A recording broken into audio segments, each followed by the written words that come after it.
Ini enak banget sih makanannya, apalagi es teh manisnya. Aduh, enak banget. Aku bisa minum ini hampir tiap hari.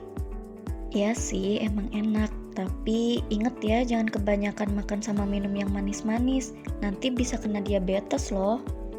Diabetes? Emang diabetes itu apa? Emang apa sih sebenarnya diabetes mellitus itu? Diabetes mellitus adalah salah satu penyakit kronis yang ditandai dengan peningkatan kadar gula darah dalam tubuh akibat resistensi insulin atau produksi insulin yang tidak adekuat. Kejadian diabetes mellitus tidak hanya terjadi pada orang dewasa saja loh, tetapi dapat terjadi juga pada usia remaja.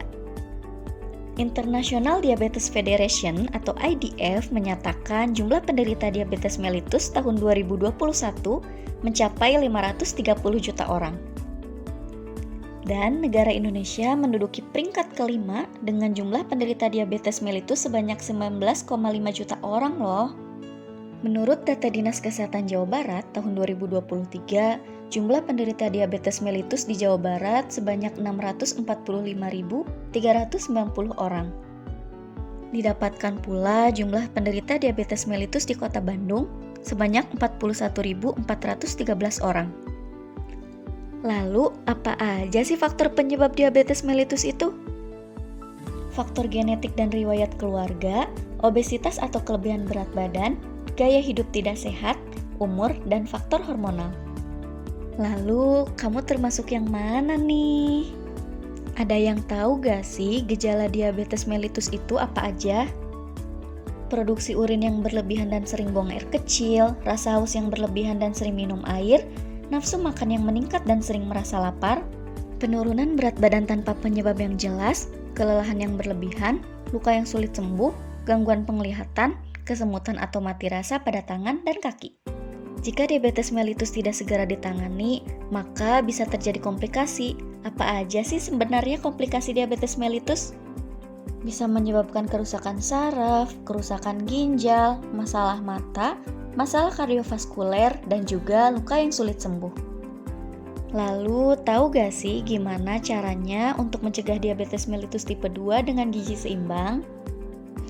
Kementerian Kesehatan mengeluarkan pedoman konsumsi makanan bergizi seimbang yang disebut dengan isi piringku. Selain isi piringku, kita juga harus mengkonsumsi 8 gelas air putih setiap hari.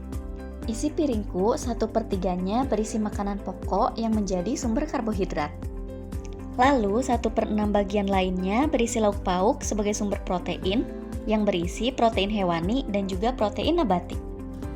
1/6 bagian selanjutnya berisi buah-buahan yang menjadi sumber vitamin dan juga mineral. Lalu 1/3 bagian terakhir berisi sayuran yang menjadi sumber vitamin dan juga mineral. Selanjutnya, batasi konsumsi gula, garam, dan lemak atau yang disebut dengan GGL. 4 sendok makan gula setara dengan 50 gram, 1 sendok teh garam setara dengan 5 gram, 5 sendok makan lemak setara dengan 67 gram. Minum air putih 8 gelas sehari sangat banyak loh manfaatnya. Seperti dapat memelihara fungsi ginjal, menghindari dehidrasi, lalu mengurangi resiko kanker kandung kemih, memperlancar pencernaan, perawatan kulit, dan juga dapat mengontrol kalori. Oke deh, mulai sekarang aku mau batasin makan dan minum yang manis-manis biar terhindar dari diabetes. Yuk, jaga hidup sehat mulai dari sekarang.